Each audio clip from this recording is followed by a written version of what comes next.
कि आज़ादी मार्च हुकूमत का JUI से पहला बाज़ाब्ता राब्ता हुआ है। चेयरमैन सेनेट सादिक संजरानी ने मौलाना अब्दुल गफूर हैदरी को फ़ोन कर लिया। आज रात 8 बजे मुलाकात होगी। परवेज खट्टर की सरबराही में हुकूमती टीम पार्लियामेंट लॉजेस में JUI रहनुमा के साथ नशस्त करेंगे।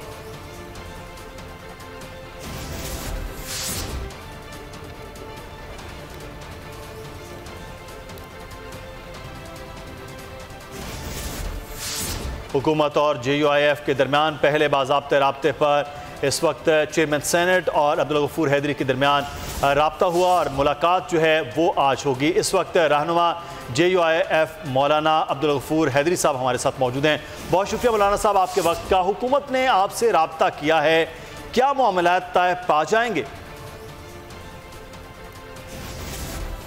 मैं जब लाहौर से इस्लामाबाद के लिए आ रहा था तो इस सफ़र के दौरान जनाब सादिक संजरानी साहब चेयरमैन सेनेट ऑफ पाकिस्तान ने रब्ता किया और उन्होंने फरमाया कि हमारा कोई डेलीगेशन यानी हुकूमत डेलीगेशन वो आपसे मिलना चाह रही है। तो मैंने कहा कि मैं इस्लामाबाद पहुंच के और कायदे जमीयत मौलाना फजल रहमान साहब से बात करके फिर आपको जवाब दूंगा। तो आज मैंने मौलाना फजल रहमान साहब से बात की, सूरत हाल उनके सामने रखी। तो मौलाना फजल रहमान साहब ने फरमाया कि मुज़ाकरात के लिए हमारा दरवाज़ा बंद नहीं है, अलबत्ता हमारा मौक़िफ़ 1 साल से बड़ा वाज़ेह है जो हम मुसलसल कहते आ रहे हैं। उसके बावजूद भी अगर वो आना चाहते हैं तो हमारा दरवाज़ा खुला है उनके लिए। फिर मैंने संजरानी साहब से बात की और उनको जवाब दिया कि जी ठीक है, आप तशरीफ लाएं। तो कल इंशाअल्लाह 8:30 बजे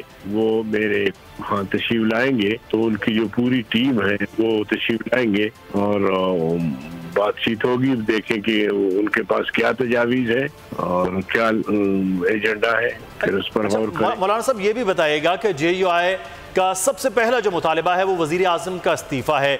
क्या आप इससे पीछे हटने के लिए तैयार हैं बातचीत के लिए?